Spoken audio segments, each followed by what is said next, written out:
Hello and welcome to the Academic Mentor. Hi students, তোমালোক কেনেকুৱা আছা? Hope তোমালোক সকলোৰে ভালে আছা। So আজিৰ পৰা আমি এটা নতুন চেপ্টাৰ ষ্টাৰ্ট কৰিম আৰু সেই চেপ্টাৰটোৰ নাম হৈছে The French Revolution. ঠিক আছে? তো The French Revolution এইটো এটা হিষ্ট্ৰী ক্লাছ 9ৰ চেপ্টাৰ হয়। চ' এইটো ষ্টাৰ্ট কৰাৰ আগতে আমি অলপ কথা জানি লওঁ যে আমাৰ এটা কথা যে আছে যে হিষ্ট্ৰীটো পঢ়োঁতে বহুত আমাৰ ব'ৰ লাগে, বহুত টান যেন লাগে, কাৰণ ইয়াত আমি বহুত ডেটছ মনত ৰাখিব লাগে, বহুত ফেক্টছ মনত ৰাখিব লাগে, এইটোৰ পিছত কি হৈছিলে, তাৰপিছত কি হৈছিলে, এইটোৰ পিছত কি হ'ব। চ' আমাৰ বহুতখিনি তেনেকুৱা বস্তু আহে। But the main thing is if we study history like a story, আমাৰ বহুত ইজি হৈ যায়। ঠিক আছে? তো এই ভিডিঅ'টো বিশেষকৈ মই অসমৰ কাৰণে বনাইছোঁ ফৰ আছাম, বিকজ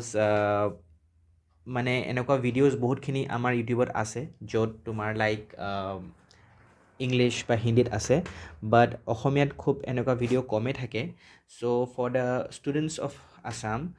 যাতে বুজিবলৈ সহজ হয়, মই খুব সহজ আৰু সৰলকৈ বুজাম তোমালোকক, ভেৰি ইজি আৰু বহুত ধুনীয়াকৈ তোমালোকে পঢ়ি যাবা। আজি এইটো হ'ব আমাৰ ফাৰ্ষ্ট লেকচাৰ, ইয়াৰ পিছত আমি লেকচাৰখিনি কণ্টিনিউ কৰিম। ঠিক আছে? আৰু এই ভিডিঅ'খিনি যিখিনি বনাম সেইখিনি যিসকল মানুহে কম্পিটিটিভ এক্সামৰ কাৰণে প্ৰিপেয়াৰ কৰি আছে তেওঁলোকৰ কাৰণেও বহুত সুবিধা হ'ব।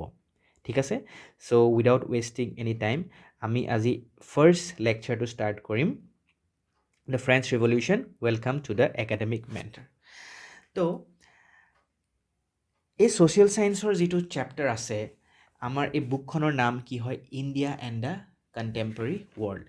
তো ইয়াত এই কণ্টেম্পৰেৰী ৱৰ্ল্ড যিটো কোৱা হৈছে মানে কি, যে সেই পাৰ্টিকুলাৰ সময়ত, যিটো সময়ত ফ্ৰেঞ্চ ৰিভলিউশ্যন হৈছিলে, ঠিক আছে, তো সেইটো সময়ত আমাৰ ইণ্ডিয়াত কি হৈছিলে? তো এইটো লেট 18th চেঞ্চুৰী কথা হ'ব। তো 18th চেঞ্চুৰী বুলি ক'লে কি, সেইবোৰ মই তোমালোকক চবকে বুজাই দিম যে 18th চেঞ্চুৰী বুলি কি হয়। কিন্তু ধৰি লোৱা তুমি যে লেট 18 মানে 1750 পৰা 1775 পৰা 1800ৰ ভিতৰত, তো সেইটো সময়ত আমাৰ ইণ্ডিয়াত কি হৈ আছিলে? তো ব্ৰিটিছ ৰাজ চলি আছিলে, তাৰপিছত তোমাৰ মোগলছখিনি আছিলে। তো সেইটো সময়ত আমাৰ ইণ্ডিয়াত তেনেকুৱা কিবা কিবি ঘটনা হৈ আছিলে যিবোৰ তোমালোকে হয়তো অলৰেডি পঢ়িছা। তো সেই তেনেকুৱা সময়ত আমাৰ বেলেগ বেলেগ জেগাত আমাৰ কি হৈ আছিলে ৱৰ্ল্ডত, ঠিক আছে? যেনেকৈ আমাৰ সেইটো সময়ত ফ্ৰেঞ্চ ৰিভলিউশ্যন হৈছিলে, বা আমি ইয়াত আৰু কি পঢ়িম? আমি ইয়াত ৰাছিয়ান ৰিভলিউশ্যনৰ কথা পঢ়িম, আমি হিটলাৰ ৰাইজ অফ দ্য হিটলাৰৰ কথা পঢ়িম। তো তেনেকুৱা আমি কিছুমান চেপ্টাৰ পঢ়িম য'ত নেকি আমাৰ সেই টাইমটোত কণ্টেম্পৰেৰী টু ইণ্ডিয়া তো কি হৈছিলে। তো সেইকাৰণে তোমালোকৰ কিতাপখনৰ নাম India and the contemporary world part 1। তো পাৰ্ট 1 কিয় দিছে? বিকজ পাৰ্ট 2টো আমাৰ ক্লাছ 10ত গৈ পাৰ্ট 2টো আহিব। তো এইটো কণ্টিনিউ হ'ব। ঠিক আছে? চ' আজি আমি বেছি নপঢ়োঁ, যিহেতু আমাৰ এইটো ফাৰ্ষ্ট লেকচাৰ। তো it will be a kind of introduction, আৰু অলপ আমি কি হৈ আছিলে French society during the late 18th century, তো সেই দুটা আমি টপিক আমি কভাৰ কৰিম। ঠিক আছে? অ'কে। তো এতিয়া তোমালোকৰ এই ষ্টৰিটো ষ্টাৰ্ট হৈছে। এতিয়া ষ্টৰিটো ষ্টাৰ্ট হোৱাৰ আগতে তোমালোকৰ বেলেগকৈ মানে একচুৱেলি ষ্টাৰ্টটো ইণ্ট্ৰডাকশ্যন বুলি কৰা নাই, এইটো এটা ষ্টৰি মিডিলত তোমালোকক লৈ গৈছে। এই গোটেই ষ্টৰিটো এটা মাজত লৈ গৈছে যে এনেকুৱা এটা ঘটনা হ'ল, কিন্তু সেই ঘটনাটো কিয় হ'ল সেইটো বহুত ইণ্টাৰেষ্টিং হয়, সেইটো আমি পঢ়িম। কিন্তু আমি এতিয়া সেই প্ৰেজেণ্ট সেইটো সময়ত কি হৈছে, কিবা এটা আমাৰ গণ্ডগোল লাগিছে, ক'ত লাগিছে? ফ্ৰেঞ্চত কিবা এটা গণ্ডগোল লাগিছে, আৰু কি হৈছে এইটো আমি চাওঁ। তাত কৈছে যে on the morning of 14 July 1789, ঠিক আছে? তো 14 জুলাই 1789ত এটা ঘটনা হৈছে, আৰু সেই ঘটনাটো আমাৰ কি হৈছে? The city of Paris was in a state of alarm. The king had commanded troops to move into the city. তো আল্টিমেটলি কি হ'ল? সেই 14 জুলাই 1789ত যিখন পেৰিছৰ চিটি আছিলে সেইখন একদম এলাৰ্মিং ষ্টেটত গুচি গৈছিলে। কি হ'ল? What was going on? কিবা এটাতো হৈছে। চ' কিবা এটা হৈছে যে মানুহখিনি আহিছে, কমন পিপলখিনি আহিছে দৌৰি দৌৰি। ক'লে আহিছে? যিটো আমাৰ কিঙৰ যিটো পেলেচ আছিলে, তো তাৰ ওচৰলৈ গৈছে দৌৰি, আৰু সেইটো সময়ত কিঙে কি কৰিছে? কমাণ্ড কৰিছে। তো এতিয়া ইমানখিনি মানুহ দেখিছে, ৰজাইতো থটমত খাইছে যে হোৱাট ইজ গয়িং অন। তো তেওঁ কৈছে, কমাণ্ড ট্ৰুপছখিনিক ক'লে যে তোমালোকে যোৱা, যে কিয় মানুহখিনি আহিছে, মানে চিটিত এনেকৈ কিয় আহিছে। তো কি হ'ল? Rumour spread that he would soon order the army to open fire upon the citizen. তো কোনোবাই এইটো কি হ'ল, এটা ৰিউমাৰ কৰি দিলে। ৰিউমাৰ মানে জানাই আজি কেনেকৈ স্প্ৰেড হয়। কিবা এটা কথা ক'লে যে মই আজি চকলেট খাই ভাল পাওঁ, গৈ গৈ গৈ গৈ কিবা হৈ যাবগৈ, মই আজি কি হৈ যাবগৈ, মই আজি ৰসগোল্লা খাই ভাল পাওঁ। এনেই মই ধেমালি কৰিছোঁ। চ' এইটো ৰিউমাৰ। তো ৰিউমাৰটো বহুত হয়তো সঁচাই হয় নে মিছা হয় নাজানো। কোনোবাই কিবা এটা ক'লে, কোনোবাই কিবা এটা ক'লে, আৰু এনেকৈ ৰিউমাৰ গ'ল যে ৰজাই বোলে কি ক'লে, যে ৰজাই আৰ্মিক ক'লে যে যিখিনি মানুহ যে গৈ আছে, আহি আছে, খঙত আহি আছে। কিয় খঙত আহি আছে কিন্তু আমি পঢ়িম কিয় খঙত আহি আছে। সেই খঙত যে আহি আছে মানুহখিনিক বোলে কি কৰিবলৈ অৰ্ডাৰ দিলে, যে অ'পেন ফায়াৰ, বোলে গুলি কৰি দিবলৈ অৰ্ডাৰ কৰিলে। এইটো বহুত ডাঙৰ ঘটনা হয়নে? কিন্তু হয়নে নহয় কোনে জানে। Some 7,000 men and women gathered in front of the town hall and decided to form a people's militia. তো কি ক'লে যে 7,000 men and women, তো মানে টোটেল মতা মাইকী মিলি পেলাই, মেল ফিমেল মিলি পেলাই টাউন হল, যিটো কিঙৰ যিটো পেলেচৰ টাউন হল আছে, তাৰ যিটো হল আছে, তো হলত কি হ'ল, মানুহখিনি গোট খালে, 7,000 মান পিপল গোট খালে, আৰু তাতে এটা পিপলছ মিলিচিয়া মানে কি এটা গ্ৰুপ এটা ফৰ্ম কৰিছে। মানে তেহেঁতি এতিয়া একেলগ হৈ গ'লতো, এতিয়া তাহাঁতি কি কৰিব, কিবা এটা কৰিবলৈ যাব। So' they broke into a number of government building in search of arms. তো তাহাঁতি কি কৰিলে, তাহাঁতি যিবোৰ গভৰ্ণমেণ্ট বিল্ডিং আছিলে, সেই গভৰ্ণমেণ্ট বিল্ডিং মানে কিঙৰ আণ্ডাৰত যিখিনি বিল্ডিং আছিলে, গভৰ্ণমেণ্ট বিল্ডিং আছিলে, তো সেই বিল্ডিংছখিনি ভাঙিলে। ঠিক আছে, ভিতৰত সোমাই গ'ল। সোমাই পেলাই তাহাঁতি কি বিচাৰিলে, আৰ্মছ বিচাৰিলে, মানে এনেকুৱা বন্দুক চন্দুক সেইবোৰ বিচাৰিব ল'লে। কি হৈছে actually, finally A group of several hundred people March towards the eastern part of the city. ঠিক আছে, তো কি হ'ল, মানে 7,000 মেন এণ্ড উমেনটো গৈছিলে, আৰু তাহাঁতি কি কৰিলে, এটা পিপলছ মিলিচিয়া এটা গ্ৰুপ ফৰ্ম কৰিব লৈছে। তাহাঁতি এতিয়া মিলি পেলাই কিবা এটা কাম কৰিব। বহুতখিনি বিল্ডিংখিনি ভাঙিছে, আৰু তাহাঁতি কিছুমান এনেকুৱা আৰ্মছ এণ্ড এমিউনেশ্যনছ বিচাৰি ফুৰিছে। আৰু তাৰপিছত এ গ্ৰুপ অফ ছেভাৰেল হাণ্ড্ৰেড পিপল, মানে বহুতখিনি 100 মানুহ, শ মানুহ গোট খাই পেলাই তাহাঁতি কি কৰিলে, ইষ্টাৰ্ণ পাৰ্ট অফ দ্য চিটিখনৰ যিটো ইষ্টাৰ্ণ পাৰ্ট আছিলে, তো তালৈ গ'ল। আৰু তাত কি মেইনলি কোনটোলৈ যে গ'ল, ফৰ্ট্ৰেছ প্ৰিজন। তো যিটো প্ৰিজন, য'ত মানে মানুহ যে তাহাঁতি তাত থৈ দিয়ে, যে বন্ধকত থৈ দিয়ে, জেইল মানে, তো সেই ফৰ্ট্ৰেছৰ সেই প্ৰিজনটোলৈ তেওঁলোকে সোমাই গ'ল। আৰু সেই যিটো ফৰ্ট্ৰেছৰ প্ৰিজন আছিলে, তাৰ নামটো সেইটো কি বুলি কৈছে, বেষ্টিল। তো বেষ্টিল বুলি যেতিয়া কয়, সেইটো কি বুজি পাম, তো তোমালোকে চাবা, ইয়াত মই কিছুমান তোমালোকৰ কাৰণে ৰেড কালাৰ দি হাইলাইট কৰি দিছোঁ। ঠিক আছে, যিবোৰ হাইলাইট কৰি পেলাই মই আণ্ডাৰলাইন কৰি দিছোঁ, সেই ডেটছ বা সেই তেনেকুৱা ফেক্টছবোৰ ইম্পৰ্টেণ্ট হ'ব। আৰু যিবোৰ তোমালোকৰ জাষ্ট এটা মই ইটেলিক্সত মই ৰেড কালাৰ কৰিছোঁ, তাৰ মিনিংখিনি মই এটা য়েল্ল' বক্সত এই ৰাইট টপ ছাইডে মই তোমালোকক দি দিম। চ' তোমালোকৰ কি হয়, কেতিয়াবা সেই টান এটা ৱৰ্ড যদি পাওঁ, এতিয়াতো মই তোমাক কৈ দিম যে বেষ্টিল মানে কি হয়, মই তোমালোকক কৈ দিলোঁ, কিন্তু কাইলৈ পৰহিলৈ আকৌ তোমালোকে পাহৰি যাব পাৰা ন। চ' যাতে তোমালোকে পাহৰি নোযোৱা, সেইটো কাৰণে কি কৈছোঁ, মই ৰাইট ছাইডে টপ কৰ্নাৰত বা তেনেকুৱা আমি যেতিয়া মই বুজাম কোনোবা এটা জেগাত, মই তোমালোকৰ কাৰণে মিনিংছখিনি থৈ দিম, চ' ডেট ৱেন ইউ ষ্টাডি তোমালোকে সেই মিনিংছখিনি গম পোৱা। তো বেষ্টিল বুলি যেতিয়া কওঁ, চ' সেইটো এটা ফৰ্ট্ৰেছ বুলি ক'ব পাৰোঁ পেৰিছত সেই টাইমটোত। ঠিক আছে, সেই টাইমটোত এনেকুৱা আছিলে। আৰু তাত কি কৰিছিলে, একচুৱেলি সেই টাইমত সেইটো it was build as a state prison by the kings of France. So এই ফ্ৰান্সৰ যিসকল ৰজা আছিলে, তেওঁলোকে কি কৰিছিলে, এটা ষ্টেট প্ৰিজন, ঠিক আছে, এটা জেইল, মানে সেই পাৰ্টিকুলাৰ জেগাটোৰ এটা প্ৰিজন। তো সেইটো বেষ্টিল। তো কি হ'ল দেখিছা, তো সেই মানুহখিনি পূৰা খং উঠি আছে, মানুহখিনি খং হৈছে, আৰু সেইকাৰণে তাহাঁতি কি কৰিছে, তাহাঁতি সেই ফৰ্টটোৰ ভিতৰত সোমাই পেলাই সেই ফৰ্টৰ যিটো প্ৰিজন আছিলে, আৰু সেই প্ৰিজনটো বেষ্টিল বুলি কৈছে, আৰু সেইটো তোমালোকৰ ভাঙি দিছে। ঠিক আছে, দেখিছা তোমালোকৰ ৰাইট ইয়াতে পিকচাৰ এখন দি থোৱা আছে, যে মানুহবোৰে কেনেকৈ সেই ফৰ্টটোত কেনেকৈ সোমাই পেলাই জুই লগাই দিছে। ঠিক আছে, এইটো ফৰ্ট দেখিছা তোমালোকে, তো সেই ফৰ্টটো কেনেকৈ ভাঙিছে আৰু জুই লগাই দিছে, আৰু সেইটো একচুৱেলি কি হয়, সেইটো আমাৰ এটা প্ৰিজন আছিলে। Where they hope to find hoarded ammunition. তো মানুহখিনি মন কি আছিলে, যে মানুহখিনি এতিয়া সোমাব, আৰু তেওঁলোকে এমিউনেশ্যন, হোৰ্ডেড এমিউনেশ্যন মানে কি, এতিয়া এমিউনেশ্যন মানে তোমালোকে জানাই হয়নে, ammunition, guns and all those things. তো হোৰ্ডেড বুলি ক'লে আমি এটা বহুত বেছি লাৰ্জ কোৱান্টিটিত ষ্টক পাইল যেতিয়া কৰি থোৱা থাকিব, মেবি কিবা কাৰণত তাহাঁতি থৈ দিছে, যাতে পিছতকৈ যদি ঘপককৈ কিবা এটা আহে, তো মানুহখিনি কি হ'ব, মানে আমাৰ যাতে ৰজাক সেই বস্তুখিনি ৰজাই কি কৰিব পাৰে, সেই বস্তুখিনি ইউজ কৰিব পাৰে, এমিউনেশ্যনখিনি। চ' ষ্টক কৰি পেলাই থৈ দিছিলে, আৰু সেই জেগাটোতে সেই মানুহখিনি গৈ পেলাই কি হ'ল, সেই তাৰ পৰা চুৰ কৰিছে বুলি ক'ব নোৱাৰি আৰু, তো কিন্তু তাহাঁতি সেইবোৰ ফৰ্ট্ৰেছ প্ৰিজনটো ব্ৰেক কৰিছে, আৰু সেইখিনি লৈ আনিছে মানে। ঠিক আছে, মানে বিচাৰিছে, মানে হোপ টু ফাইণ্ড। ঠিক আছে তো আল্টিমেটলি কি হ'ল in the arm fight that followed the commander of the Bastille was kill and the prisoners release there were only 7 of them তো আল্টিমেটলি ইমানখিনি কৰি পেলাই তাহাঁতি কি কৰিলে যিটো কমাণ্ডাৰ আছিলে সেইটোৰ সেই যিটো তোমাৰ মেইন কমাণ্ডাৰ আছিলে বেষ্টিল ফৰ্টৰ তো তেওঁ মৃত্যু মুখত পৰিলে যিহেতু ইমানগাল মানুহ গৈছে ন চ' সেই তেওঁলোকে সেই মানুহজন সেইকাৰণে তাতে সেই ডেথ হৈ গ'ল তেওঁৰ আৰু সেই জেলত তাহাঁতৰ মানুহ সোমাই আছিলে সেই মানুহখিনিক ৰিলিজ কৰিলে কিন্তু এনেকুৱা লাগিছে বহুতখিনি মানুহ ৰিলিজ কৰিছে কিন্তু নহয় অনলি 7 অফ দেম অকল 7জন মানুহে ৰিলিজ কৰিছে ঠিক আছে তো এইটো এটা কি হৈছে এইটো এটা কিবা এটা ঘটনা কথাহে কৈছে আমাৰ এটা ইন্ট্ৰডাকশ্যন বুলি নহয় এইটো মাজত ঘটনাটো হৈছে কিন্তু এইখিনি কিয় হ'ল ৰজাৰ তোমালোকে এটা কথা চাগে এতিয়া গম পাইছা যে ৰজাক লৈ পেলাই মানুহখিনি বহুত খং উঠি আছে যে নহ'লেনো কোনে এনেকৈ নিজৰ এইটো হয়নে ৰজাজনটোৰ ফৰ্ট ভাঙি পেলাই এনেকৈ তেওঁলোকক এমিউনিশ্যন চুৰ কৰিবলৈ গৈ আৰু সেই মানুহ কমাণ্ডাৰক ইনফেক্ট মাৰি পেলাইছে আৰু লগতে সেই যিখিনি জেলত সোমাই আছিলে তেওঁলোককো কি কৰিছে ফ্ৰী কৰি লৈ আহিছে চ' আই থিংক তোমালোকে একেলগে বুজি পাইছা ঠিক আছে এতিয়া কৈছে চোৱা next the Bastille was hated by all so কিয় তো বেষ্টিলটো কিয় চবেই হেট কৰিছিলে কি বেয়া নেকি প্ৰিজনটো তো তেনেকুৱা কোনো কথা নহয় একচুৱেলি কি হয় সেই ৰজা যিজন আছিলে সেইটো সময়ত তো ৰজাজন বহুত তেওঁৰ এটা ডিস্পটিক পাৱাৰ বুলি কৈছিলে ডিস্পটিক বুলি কয় যে কি হয় যে বহুত বেছি ক্ৰুৱেল আছিলে বহুত বেছি আনফেয়াৰ আছিলে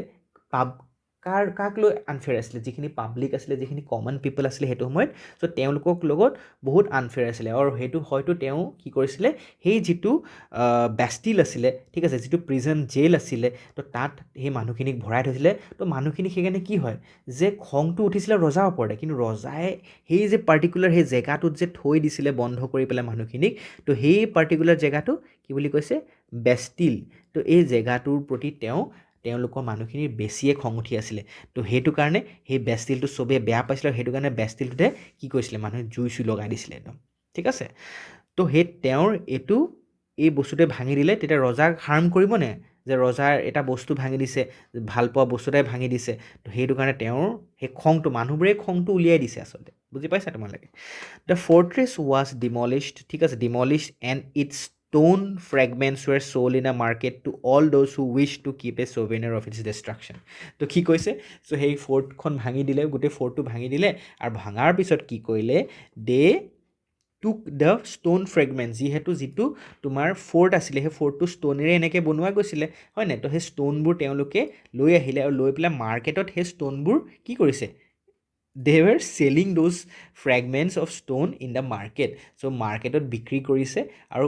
মানে বিক্ৰী কি হিচাপত কৈছে এজ এ souvenir মানে কি যিটো এটা মানুহক আমাৰ ৰিমাইণ্ড কৰিবলৈ থয় souvenir যেতিয়া আমি বেলেগ জেগাত যেতিয়া যাওঁ ছাপ'জ আজি তোমালোকে ক'ৰবাত ফুৰিবলৈ গৈছা আজি তোমালোকে এটা পাৰ্টিকুলাৰ জেগা ছাপ'জ ফুৰিব গৈছা ছাপ'জ আজি জয়পুৰ ফুৰিব গৈছা তো জয়পুৰৰ এটা পাৰ্টিকুলাৰ তোমাৰ এটা মনত ৰাখিবলৈ এটা souvenir তোমালোকে হয়তো তাৰ পৰা লৈ আহিছা যে আমি জয়পুৰ গৈছিলোঁ ফুৰিবলৈ আৰু এনেকুৱা এটা souvenir আমি লৈ আহিছোঁ তো ইন দ্য ছেইম ৱে সেই মানুহখিনিয়ে কি কৰিলে সেই পাৰ্টিকুলাৰ ইভেণ্টটো মনত ৰাখিবলৈ যে এনেকুৱা আমাৰ ইভেণ্ট হৈছিলে কেতিয়া হৈছিলে সেই ৰাতিপুৱা সময় in the morning of 14 July 1789 য'ত মানুহখিনি আহি পেলাই ভাঙিছিলে আৰু সেই যে পাৰ্টিকুলাৰ সৰু ষ্ট'ন ফ্ৰেগমেণ্টছ যিবোৰ আছিলে যিবোৰ তোমাৰ প্ৰিজনটো ভঙাৰ কাৰণে বা ফৰ্টটো ভঙাৰ কাৰণে ওলাইছিলে আৰু সেইবোৰ তেওঁলোকে মাৰ্কেটত গৈ বেচিছে যে মনত ৰাখিব যে এনেকুৱা ডেষ্ট্ৰাকশ্যন আমি কৰিছিলোঁ ঠিক আছে তো বুজি পাইছা বস্তুটো এইটো কি হৈছে গোটেই ঘটনাটো এটা হৈ আছে ঠিক আছে দ্য ডেইজ ডেট ফ'ল'ড চ মোৰ writing both in Paris and the countryside তো সেইটো তাৰ পাছত এই যিটো ঘটনা হৈ গ'ল এই ঘটনাটো হোৱাৰ পিছতে যিখিনি আহিব লগা দিন আছিলে সেই দিনখিনি যিখিনি the days that came after this incident took place so' কি হৈছিলে তাত পেৰিছতে হওক বা পেৰিছৰ ওচৰ পাছৰ যিখিনি জেগা আছে তাতো বহুত এনেকুৱা ৰায়টছ হৈছিলে মানে ঠিক আছে ৰায়টছ মানে এনেকুৱা মানুহখিনি ওলাই আহিছিলে কমন পিপলখিনি ওলাই আহিছিলে হয়তো ৰজাক লৈ কিবা এটা খং উঠি আছে সেইকাৰণে ওলাই বেলেগ জেগাতো এনেকুৱা ইনচিডেণ্ট বহুত হৈছিলে য'ত the people were like they were protesting against the king ঠিক আছে বা they were protesting against the high price of bread এতিয়া ব্ৰেড বুলি ক'লে অকল ব্ৰেড বুলিয়ে নুবুজিবা খাদ্যৰ কথা কৈছে তো সেই খাদ্যৰ যিটো দাম আছিলে সেই দামটো কি হৈছে সেই দামটো বঢ়াই দিছিলে কোনে বঢ়াই দিছিলে অবভিয়াছলি কিঙৰে কিবা এটা হ'ব ঘটনা সেইকাৰণে মানুহখিনি ইমান খং উঠি আহিছে হয়নে চ' মাছ লেটাৰ বহুত দিনৰ পিছত when historians look back upon this time যেতিয়া হিষ্ট্ৰিয়ানছখিনি এতিয়া চাই এতিয়া প্ৰেজেণ্ট যেতিয়া হিষ্ট্ৰিয়ানছখিনি এতিয়া চাই যে সেইটো সময়ত কি হৈছিলে so they saw it as the beginning of a chain of events that ultimately led to the execution of the king in France. তো ultimately কি গম পালা এই লাইনটোৰ পৰা যে আমাৰ যিজন ৰজা আছিলে ফ্ৰান্সৰ সেই ৰজা the king was executed but who executed the king সেইখিনি আমি পঢ়িম ঠিক আছে but the main thing is কি কিবা এটা কি একচুৱেলি ৰজাজনে কিবা এটা কৰিছিলে যাৰ কাৰণে মানুহখিনি ইমানেই খং উঠিছে এই গোটেই মানুহখিনি ওলাই আহিছে আৰু মানুহখিনি বহুত খং উঠিছে তো এইটো এটা ষ্টাৰ্টিং বুলি কৈছে তো ইয়াৰ পিছতে বেলেগ বেলেগ জেগাত মানুহখিনি আৰু ওলাই আহিছিলে আৰু প্ৰটেষ্ট কৰিছিলে আৰু আল্টিমেটলি কি হৈছে যিজন the king of France was executed মানে তেওঁক মাৰি দিয়া হৈছিলে ঠিক আছে মেবি হি ৱাজ হেংড কি হৈছিলে আমি চব পঢ়িম though most people at the time did not anticipate this outcome কিন্তু বহুতখিনি মানুহে সেইটো সময়ত এণ্টিচিপেট কৰা নাছিলে তো এইখিনি এতিয়া কেলে হৈছিলে কেনেকৈ হৈছিলে এইটোহে আমি পঢ়িম আমি গোটেই ষ্টৰিটোৰ এটা মাজৰ এটা আমি ঘটনাহে আমি পঢ়িছোঁ আমি we are studying this thing কিন্তু আমি ইয়াৰ আগত কি হৈছিলে ইয়াৰ পাছত কি হৈছে সেইখিনি আমি পঢ়িবলৈ এতিয়াও বাকী আছে ষ্টৰি আমি বাকী হে মেৰে দোস্ত তো let's study the next part ঠিক আছে তো এতিয়া আমি মেইন বস্তুটো পঢ়িম যে পাৰ্ট ইয়াত আমাৰ আছে ওৱান আছে মানে আমি 1 নম্বৰ পঢ়িম তো তেনেকৈ আমি এতিয়া এইবোৰ মানে চাব পাৰ্ট হ'ব ঠিক আছে French society during the late 18th century okay এতিয়া মই তোমালোকক 18th centuryৰে বুজাম বুলি কৈছিলোঁ এইটো সদায় মনত ৰাখিবা যেতিয়া আমি 18th century বুলি ক'ম তো এইটো তোমাৰ এটা চেঞ্চুৰী মানে 100 years বুজায় চ' 100 years লাইক ফ্ৰম 1700 to 1800 মনত ৰাখিবা যদি তোমালোকক মই যদি কওঁ এতিয়া 20th century তো কি বুজি পাবা যে 1900ৰ পৰা 2000লৈ তো 100 years আৰু চেঞ্চুৰী বুলি ক'লে তোমালোকে নাভাবিবা যে 18th century মানে 1800ৰ পৰা বোলে 1900 নো দিছ ইজ ৰং এইটো ভুল হ'ব তোমালোকৰ কাৰেক্টটো কি হ'ব 1700ৰ পৰা 1800 তো বুজি পাইছানে চ' এই যিটো ইনচিডেণ্ট হ'ল তো আমাৰ এই ইনচিডেণ্টটো কেতিয়া হৈছিলে 1789 ঠিক আছে 1789 তো এই এতিয়া লেট 18th century তো লেট 18th century বুলি কিয় কৈছে বিকজ তুমি চোৱা আজি আমাৰ গোটেই চেঞ্চুৰীটো 100 years নহয় জানো তো আমাৰ 1700ৰ পৰা 1800লৈকে কিমান আছে ইয়াৰ ভিতৰত 100 years আছে তো 100 years যদি আমি এইটো ভাগ কৰি দিওঁ 4টা ভাগত যদি আমি ভাগ কৰি দিওঁ কিমান হ'ব এটা হ'ব 1700ৰ পৰা 1725 হয়নে এটা 1725ৰ পৰা 1750 হয়নে এটা 1750 পৰা 1775 আৰু এটা 1775ৰ পৰা তোমাৰ কিমান হ'ব 1800 তো এই পাৰ্টিকুলাৰ যিটো ইয়াৰ আছে এই ঘটনাটো ইয়াতে হৈছে তো সেইটো কাৰণে কি কৈছে চ' ইয়াত কৈছে লেট 18th century তো লেট 18th centuryত কি ঘটনা হৈছিলে সেইটো আমি চাওঁ আহা তো সেইটো সময়ত আমাৰ কি হৈছিলে এইটো চবতছে ইম্পৰ্টেণ্ট আণ্ডাৰলাইন কৰি থোৱা আছে ডেট মিনছ হোৱাট এইটো এটা ইম্পৰ্টেণ্ট বস্তু হয় কি হ'ল in 1774 Louis 16 of Bourbon family of kings ascended the throne of France তো কি হৈছিলে বৰ্বন ফেমিলি বুলি ক'লে তোমালোকে বৰ্বন বিস্কিট বুলি নাভাবিবা ঠিক আছে তো বৰ্বন ফেমিলি বুলি যেতিয়া মই কৈছোঁ তাৰ মানে কি হ'ল এইটো এটা তেওঁলোকৰ এটা ডাইনেষ্টি এটা কাইণ্ড অফ ফেমিলি এটা ঠিক আছে এটা ফেমিলি নেম বৰ্বন ঠিক আছে তো সেইটো তেওঁলোকৰ ফ'ল' হয় যেনেকৈ আমাৰ এতিয়া মোগল এতিয়া যেনেকৈ মোগলছ আমি যেতিয়া পঢ়োঁ তো মোগলত কি থাকিব তো মোগলছ বুলি ক'লে আমাৰ তাত হয়নে বাবৰ যেনেকৈ আছিলে হয়নে তো আকবৰ আছিলে হয়নে হুমায়ু আছিলে তো সেইবোৰ চব কি হয় মোগলছত পৰি গৈছে তো তেনেকৈ এই বৰ্বন ফেমিলিত লুই 16 ঠিক আছে 16 বুলি কৈছে তো সেই 1774ত সেই বৰ্বন ফেমিলিৰে লুই 16 নামৰ যিজন ল'ৰা আছিলে ল'ৰা বুলি কিয় ক'ম because he became the king at the age of 20 years so' 20 বছৰ বয়সতে তেওঁ ৰজা হৈছিলে তো সেইটো কাৰণে তেওঁক আমি বয় বুলি কৈছোঁ যেনিবা তো 1774ত লুই 16 কি হৈছিলে king he became the king of France গম পাইছে ইমান সৰুতে ৰজা হৈ গৈছে হয়নে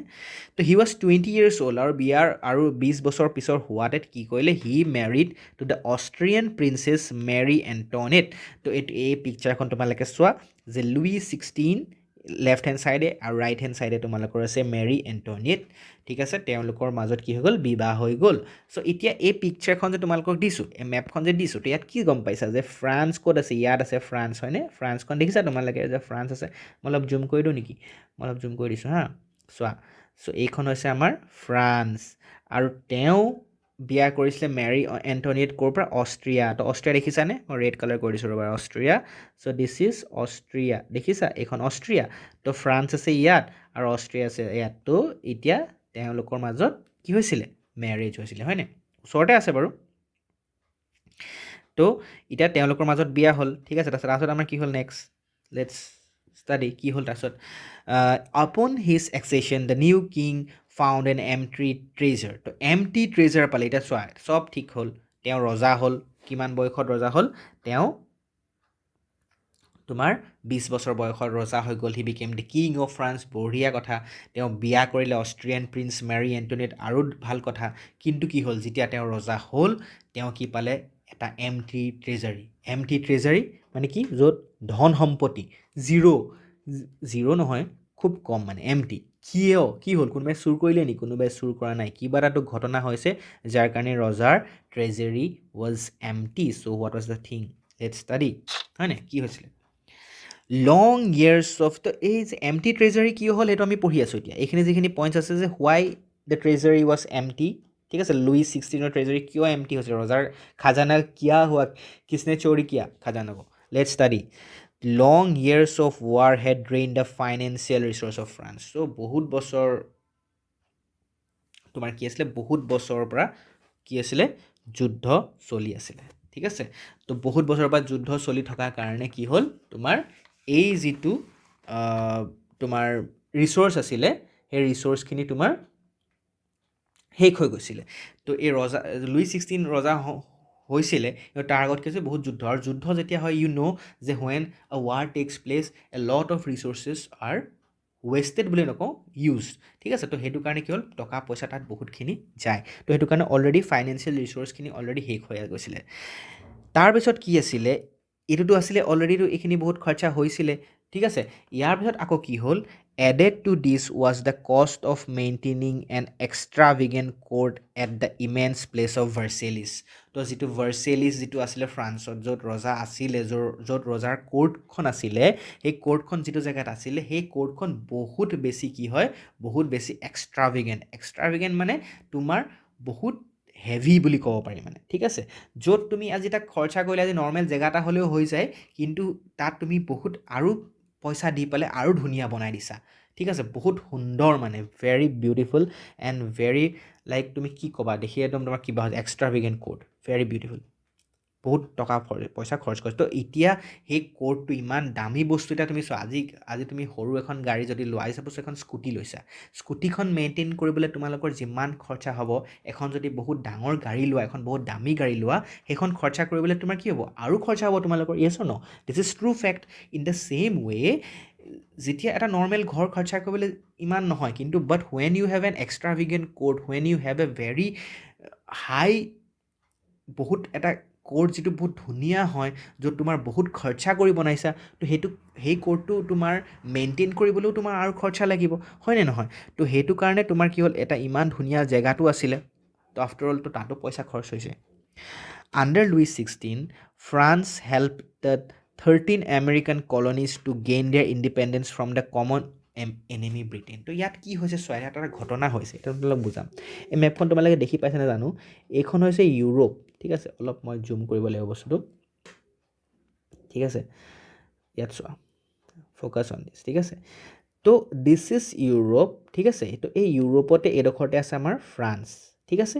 এইডোখৰত আছে ব্ৰিটেইন আৰু এইখিনি হৈছে তোমাৰ USA ঠিক আছে তো কি হৈছিলে ইয়াত এটা ট্ৰাইংগল বনি আছিলে ঠিক আছে তো কি হ'ল you already know' that Great Britain that is British so' তেওঁলোকে কি কৰিছিলে বেলেগ বেলেগ জেগাত ৱৰ্ল্ডত কলনী বনাই আছিলে সেইটো সময়ত যেনেকৈ আমাৰ ইণ্ডিয়াটো কলনী বনাই আছিলে ঠিক আছে আৰু কিছুমান এনেকুৱা জেগাত তোমাৰ ইণ্ডোনেছিয়া এইবোৰ জেগাতো তোমাৰ কি হৈছিলে কলনী বনাই আছিলে মানে তেওঁলোকে তাত গৈ পেলাই ট্ৰেডৰ কাৰণে যায় they go' for trade and they stay there or they do whatever you know' already those history things হয়নে সেইবোৰ জানাই তোমালোকে নাজানিলেওতো এতিয়াতো আমি যিহেতু পঢ়া নাই এইটো নপঢ়োঁ এতিয়া তো এইটো কি হৈছে গ্ৰেট ব্ৰিটেইনে USA-টো তেওঁলোকে তেনেকুৱা ইয়াতে কেপচাৰ কৰি থৈছিলে বহুতখিনি জেগা ঠিক আছে তো কি হয় আল্টিমেটলি দিছ USA হোৱা নাই দেই আমেৰিকা বুলি ক'ম USA বুলি ক'লে ভুল হ'ব দিছ ইজ আমেৰিকান এতিয়া কাৰণ ইউনাইটেড হোৱা নাইতো তো আমেৰিকাত বেলেগ বেলেগ লাইক কলনিজ হৈ আছিলে ঠিক আছে চ' আল্টিমেটলি দিছ আমেৰিকা কি কৰিছিলে এই গ্ৰেট ব্ৰিটেইনক বেয়া পাইছিলে গম পাইছা নেক্সট কি হ'ল এই ফ্ৰান্সেও ব্ৰিটেইনক ভাল পোৱা নাছিলে তো আল্টিমেটলি কি হ'ব তোমাৰো দুশ্মন আমেৰিকাৰো দুশ্মন আল্টিমেটলি কি হ'ল তো ইউ উইল হেল্প হিম না চ' দে বিকাম ইউৰ ফ্ৰেণ্ডছ হয় নাই তো তোমাৰ দুশ্মন আমেৰিকাৰ দুশ্মন তো আল্টিমেটলি আমি মিলি যাওঁ কোন মিলি যায় গ'ল গ্ৰেট ব্ৰিটেইন এণ্ড আমেৰিকা মিলিছে তো এতিয়া গ্ৰেট ব্ৰিটেইন নহয় ফ্ৰান্স এণ্ড আমেৰিকা মিলি পেলাই গ্ৰেট ব্ৰিটেইনক তোমাৰ হৰুৱাব বা কিবা এটা কৰিব ঠিক আছে কি হ'ল আল্টিমেটলি সেইটো সময়ত কৈ দিছোঁ যে এই যিটো গ্ৰেট ব্ৰিটেইন আছিলে গ্ৰেট ব্ৰিটেইনে বেলেগ বেলেগ জেগাত দে ফৰ্ম কলনিজ হয়নে এইটো আমি অলৰেডি গম পাইছোঁ যে তাহাঁতি কলনি ফৰ্ম কৰিছে এতিয়া France helped America to gain their freedom from কাৰ পৰা ফ্ৰম ব্ৰিটেইন তো সেই যে ব্ৰিটেইনে যে কেপচাৰ কৰি আছিলে আমেৰিকাত গৈ পেলাই তো কোনে হেল্প কৰিলে ফ্ৰান্সে হেল্প কৰিলে তো সেইটো কাৰণে তুমি এতিয়া এনেই তোমাক থৰি হ'ব তোমাৰ কি হ'ব পইচা যাব তুমি এতিয়া হেল্পটো কৰিছা okay no' doubt you help them it's very good but পইচাটো যাব ন খৰচা হৈছে তো আল্টিমেটলি আমি কি পঢ়িছিলোঁ যে ৰজাই যে এমটি ট্ৰেজাৰটো কিয় পালে যে আণ্ডাৰ লুইছ 16 ফ্ৰান্সে 13 আমেৰিকান কলনিজ মানে ব্ৰিটেইনে 13টা জেগাত আমেৰিকাত কলনি বনাই আছিলে আৰু এই 13টা জেগাত কলনি বনাই যে থৈছিলে 13টা জেগাত ইণ্ডিপেণ্ডেণ্ট পালে কাৰ পৰা যেনেকৈ আমাৰ ইণ্ডিয়া ইণ্ডিপেণ্ডেণ্ট হৈছিলে ব্ৰিটেইনৰ পৰা তেনেকৈ আমেৰিকাও they became independent from the Britain rule ঠিক আছে চ' সেইটো কথা আছে আৰু সেইটো সময়তে তোমাক এটা কথা কওঁ সেইটো সময়তে আমাৰ যিটো কি আছিলে সেইটো সময়তে আমাৰ তেওঁলোকৰ সেই ৱাৰটো যে হ'ল সেই ৱাৰটো হোৱাৰ কাৰণে তেওঁলোকৰ কি হ'ল পইচা বহুত গ'ল আৰু দ্য ৱাৰ এডেড মোৰ দেন এ বিলিয়ন লিভাৰ্ছ ঠিক আছে তো লিভাৰ্ছ বুলি মানে যেতিয়া ক'ম সেইটো সেই ফ্ৰান্সৰ সেইটো এটা ইউনিট অফ কাৰেঞ্চি যেনেকৈ আমাৰ rupees like the rupees in India তো সেইটো সময়ত সেইটো লিভাৰ্ছ বুলি কৈছে ঠিক আছে তো সেই লিভাৰ্ছ যিটো আছিলে তো বিলিয়ন লিভাৰ বুলি কৈছে ভাবাচোন সেইটো সময়ত at that time billion just imagine কিমান বেছি হ'ব এতিয়া billion is also' very big at that time 1700 বিলিয়নটো কিমান বেছি হ'ব তাৰমানে বহুত ডেটত গুচি গ'ল ঠিক আছে বহুত ধাৰ লাগি গ'ল তো অলৰেডি কি হ'ল then a billion livres to a debt had already risen to more than 2 billion livres তো কিমান তেওঁলোক ধাৰত পোট খাই আছে কিমান পইচা তেওঁ ধাৰত বিকজ এই যুদ্ধ কৰিবলৈ হয়তো দে borrowed money from someone else from the neighboring countries or Austria হয়নে অষ্ট্ৰিয়াৰ পৰা কিয় কৈছোঁ এইটো because he married Austrian princess না চ' মে বি হি টুক মানি ন তো ৰজাই অভিয়াছলি কাৰোবাৰ পৰা ধাৰত লৈছে পইচা তো সেই ধাৰ লৈ কিমান হৈ গ'ল 2 বিলিয়ন লিভাৰ্ছ হৈ গ'ল ইমান ভাবা কিমান টকা হৈ গ'ল তাৰপিছত যেতিয়া সেই পইচাখিনি যাৰ পৰা ধাৰত লৈছিলে সেই মানুহখিনিয়েতো কিবা এটা ইণ্টাৰেষ্টতহে দিব যে আজি মোক পইচা দৰকাৰ হ'ল আই ৱান্টেড মানি ছাপ'জ মোক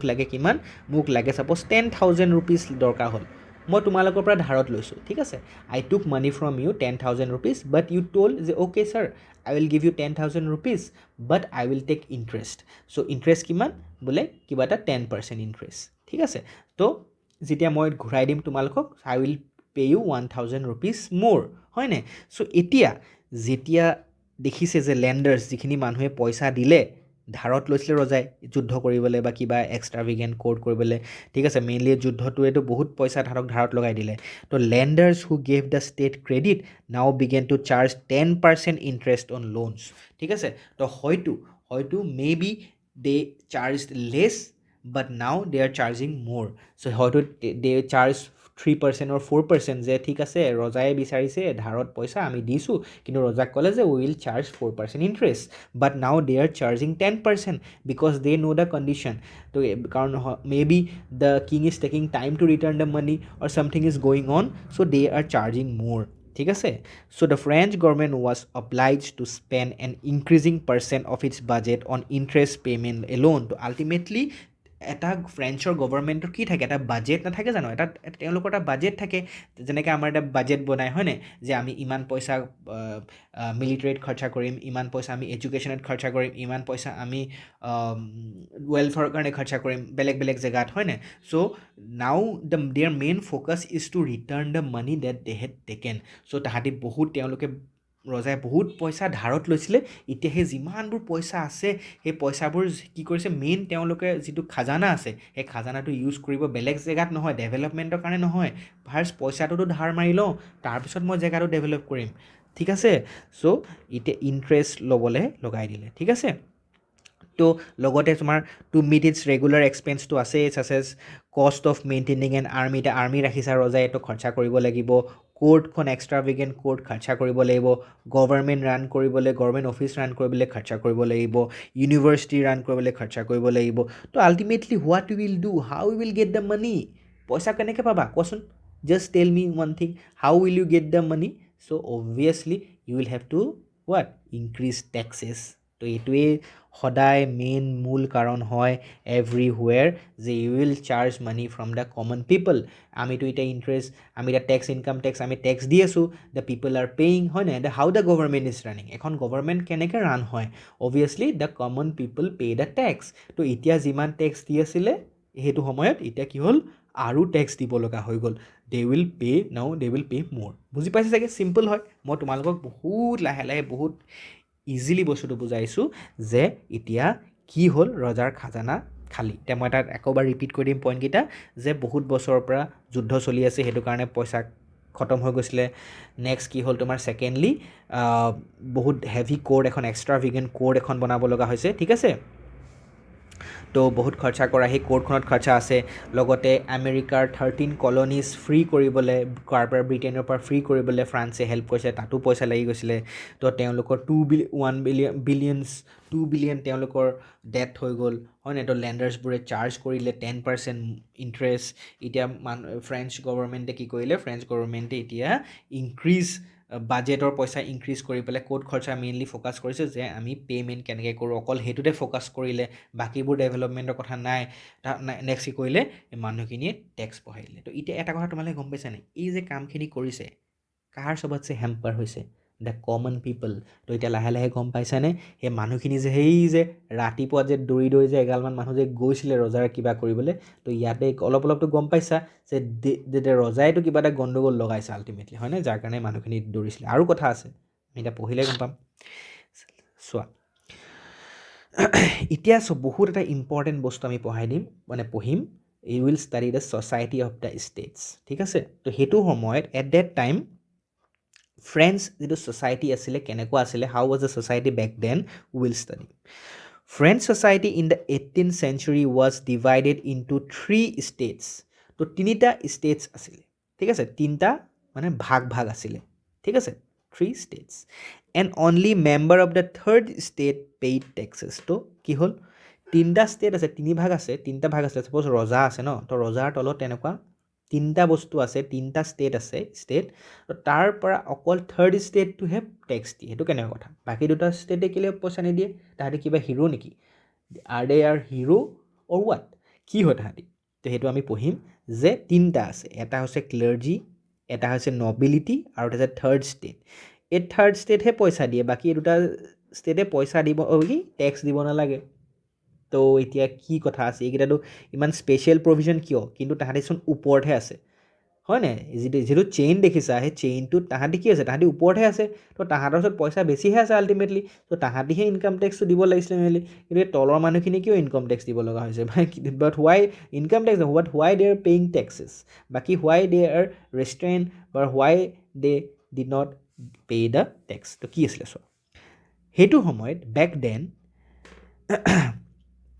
এই যিটো ষ্টেটৰ কথা কৈছোঁ ফ্ৰান্সত যিটো আছিলে ছ'চাইটিৰ সেইটো এটা ফিউডেল ছিষ্টেম বুলি কয় এটা ফিউডেল ছিষ্টেম তো ফিউডেল ছিষ্টেম মানে কি let's study the feudal system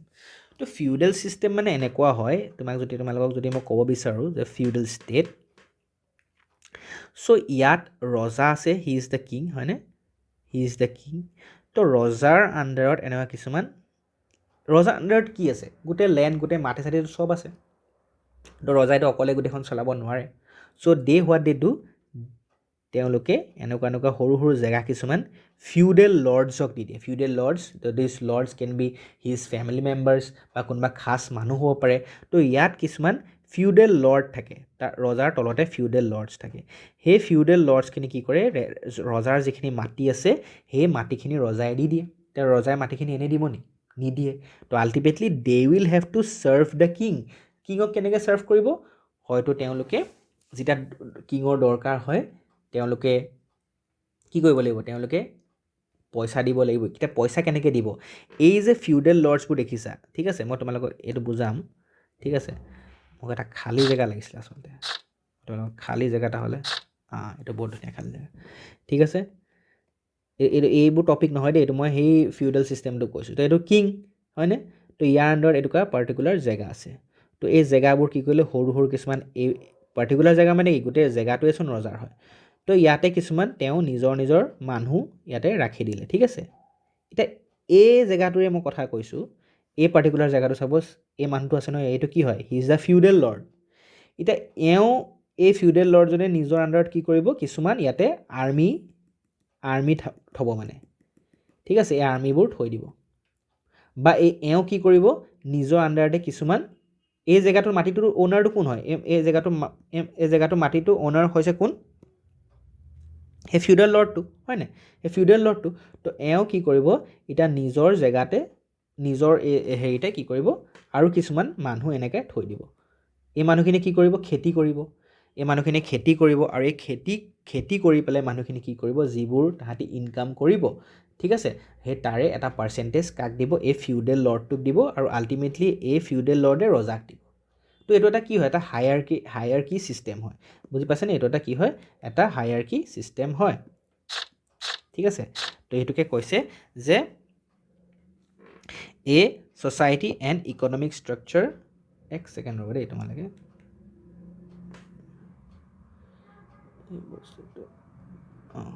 ঠিক আছে চ' এতিয়া এই কথাটো চাবা কি হ'ল তোমালোকৰ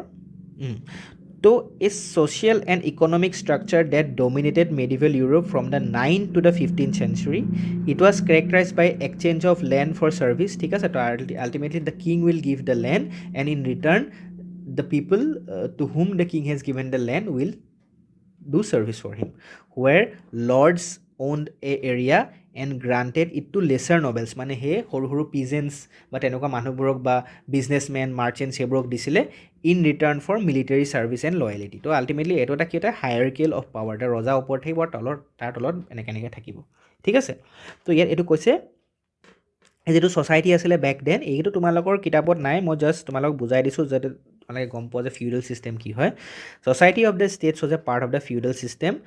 date dated back to the middle ages তো সেই টাইমটোত সেইটো ফিউডেল ছিষ্টেম আছিলে আৰু এই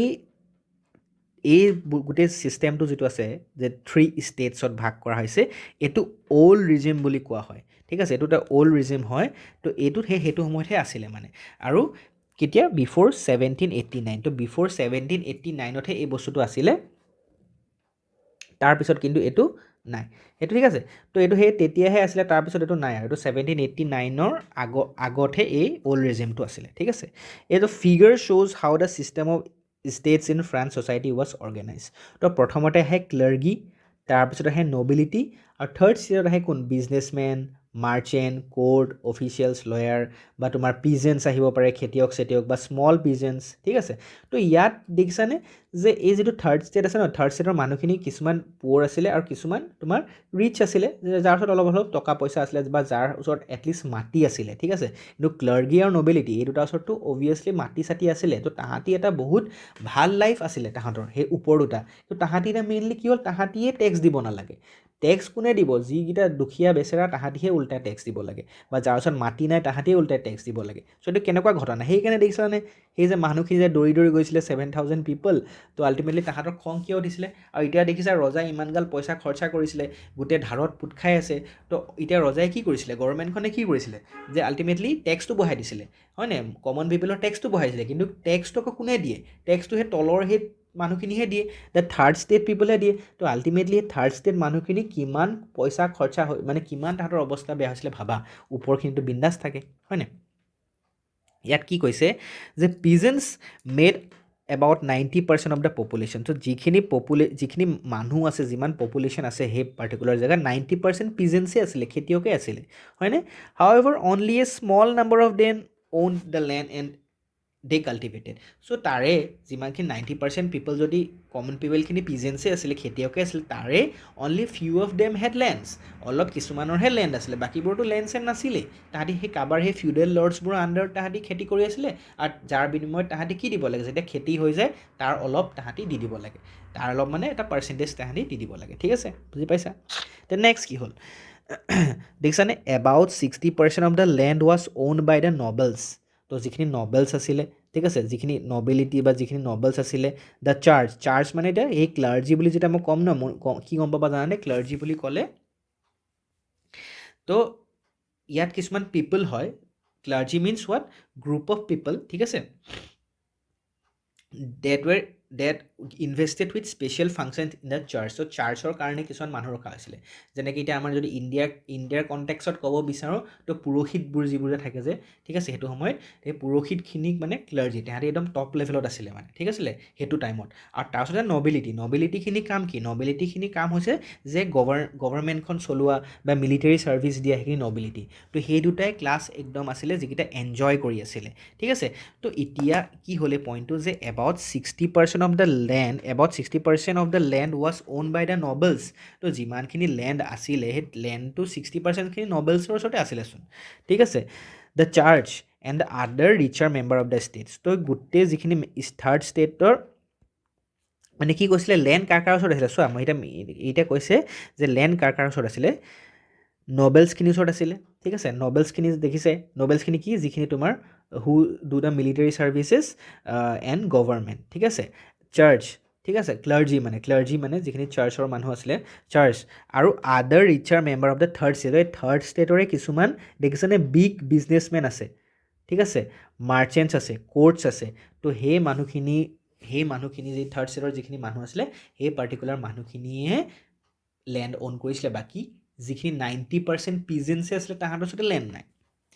The members of the first two states, that is the clergy and the nobility, enjoyed certain privilege by birth. তো তাহাঁতি জন্ম হৈয়ে কিছুমান প্ৰিভিলেজ লৈয়ে জন্ম হয় যে আজি যদি মই ছাপ'জ যদি এই ওপৰ দুটা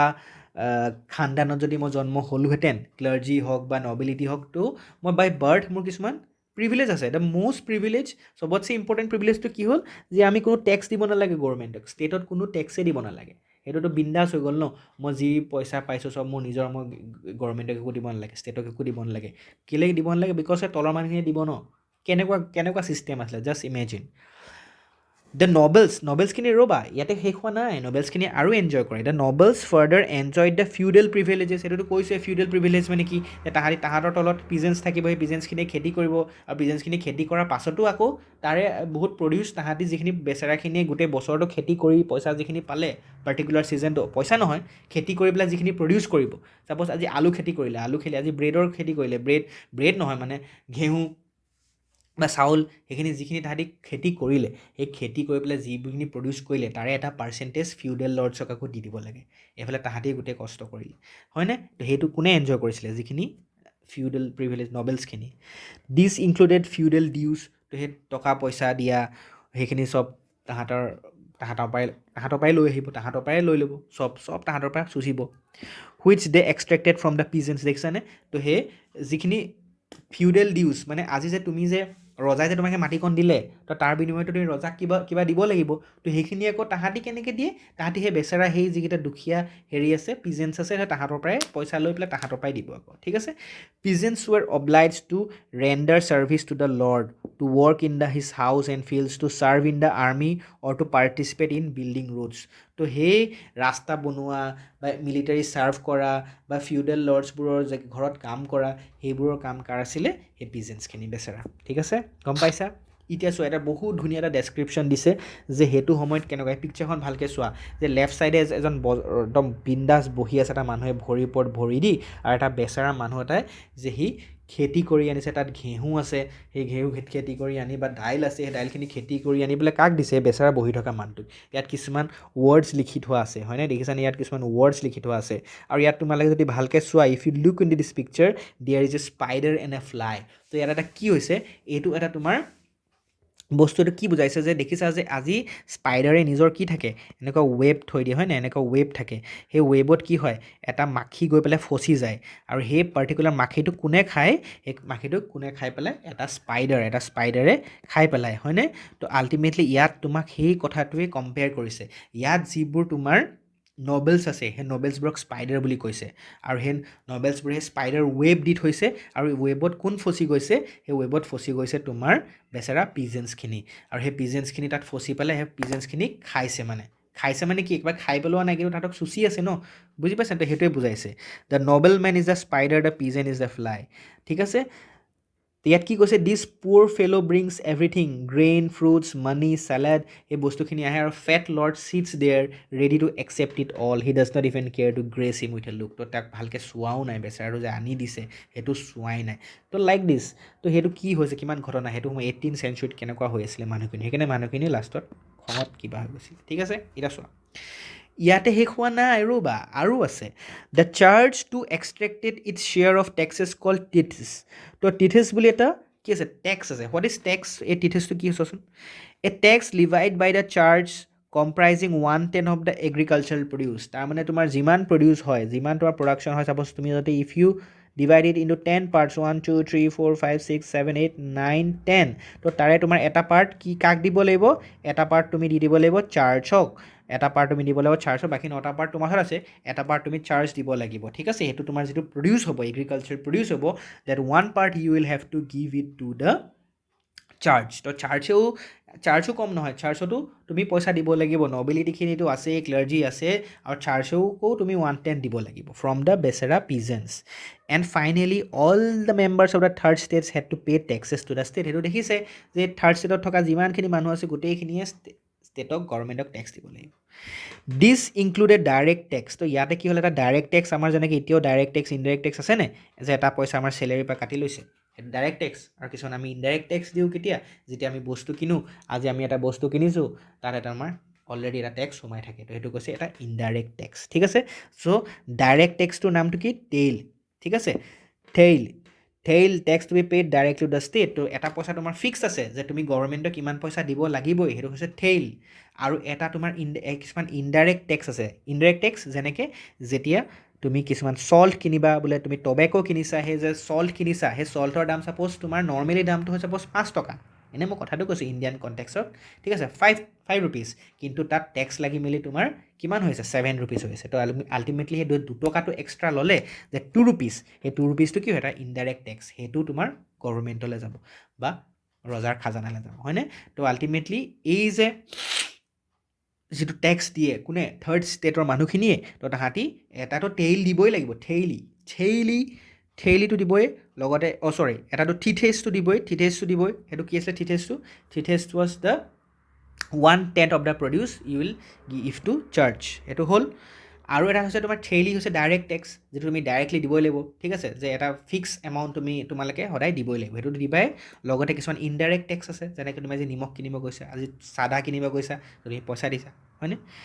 the burden of financing activities of the state through taxes was borne by the third state alone তো যিমান কষ্ট যিমান তোমালোকে টেক্স যে দিয়ে ৰজাৰ খাজানাত যিটো টেক্স আছে সেই টেক্সটো কোনে দিব থাৰ্ড ষ্টেট ইমান দিনেতো দিয়ে আছিলে এতিয়া আল্টিমেটলি ৰজাৰ খাজানা যেতিয়া নাইকিয়া হৈ গ'ল আৰু বঢ়াই দিলে টেক্স এতিয়া কোনে দিব থাৰ্ড ষ্টেটৰ মানুহখিনি গৰম হ'বনে মাথা অবভিয়াছলি ঠিক আছে তো ইয়াতে আমাৰ চেপ্টাৰটো শেষ হোৱা নাই ঠিক আছে তো আমাৰ এইখিনি দেখিছা তোমালোকে এতিয়া এইখিনি পঢ়ি পেলাই এটা কথা গম পাইছানে যে মানুহখিনিৰ খং উঠিবনে আজি যদি তুমি সেইটো জেগাত থাকিলাহেঁতেন তুমি যদি আজি থাৰ্ড ষ্টেটত থাকিলাহেঁতেন so' would you be angry or not or would you be happy to give the taxes because the upper class are not giving the tax যে ওপৰৰ যিকেইটা মানুহ আছে যে nobility the clergy they are not giving any tax and they are enjoying all the privileges yes or no so you will be angry definitely you will be angry so the people in the morning of 1789 in the morning 14 July 1789 7,000 men and women came and they broke down the Bastille হয়নে তো সেই গম পাইছেনে চ' now you R getting it কিন্তু ইয়াৰ পিছত আমাৰ শেষ হোৱা নাই it is just the starting এতিয়া আমি নেক্সট ছাবচিষ্টেঞ্চ ক্ৰাইচিছ যিটো আছে যিটো আমি এতিয়া পঢ়িম নেক্সট যে মানুহখিনি এইটোতো ঠিকে আছে ঠিকেতো নাই বাৰু বাট ইয়াতেতো খং উঠিব লাগেই কিন্তু ইয়াতকৈও আৰু খং উঠা কিছুমান ৰজাই কাম কৰিলে তো আল্টিমেটলি সেইকাৰণে যে সেই ৰজাক যে এক্সিকিউট কৰিছিলে দ্য কিং ৱাজ এক্সিকিউটেড তো ছামথিং হি ডিড ভেৰি ৰং ঠিক আছে আই থিংক তোমালোকে এই লেকচাৰটো ভাল পালা ঠিক আছে মই বহুত লাহে লাহে বুজাইছোঁ তোমালোকৰ কনচেপ্টটো ক্লিয়াৰ কৰিব চাইছোঁ মোৰ লগত তোমালোকে পঢ়ি থাকিবা মই ধুনীয়াকৈ তোমালোকক পঢ়াই থাকিম আজি আমাৰ দ্য ফ্ৰেঞ্চ ৰিভলিউশ্যনৰ ফাৰ্ষ্ট লেকচাৰ তো আমাৰ এনেকৈ লেকচাৰ চিৰিজ আহি থাকিব ঠিক আছে চ' তোমালোকে NCERT SCERT SEBA CBSE will bring all the lecture in simple clear concept বেছ এক্সপ্লেনেশ্যন ঠিক আছে ঘৰত বহি তোমালোকে পঢ়িবা ঠিক আছে কিন্তু এটা কথা মন ৰাখিবা তোমালোকে প্লিজ ছাবস্ক্ৰাইব কৰিবলৈ নাপাৰিব চেনেলটো ঠিক আছে ছাবস্ক্ৰাইব কৰি যোৱা বেল আইকনটো দবাই দিবা আৰু তোমালোকে তেনেকৈ চেনেলটোৰ ভিডিঅ'খিনি আপডেটত হৈ থাকিব পাই থাকিবা ঠিক আছে তো thank you for staying for such a long time ঠিক আছে তোমালোকে যদি লাষ্টলৈকে চাই আছা খুব ভাল কথা তোমালোকে তেনেকৈ পঢ়ি যোৱা তোমালোকৰ ভাল হ'ব ঠিক আছে তো thank you for joining the class and thanks for joining the academic mentor so next ক্লাছত লগ পাই আছোঁ বাই বাই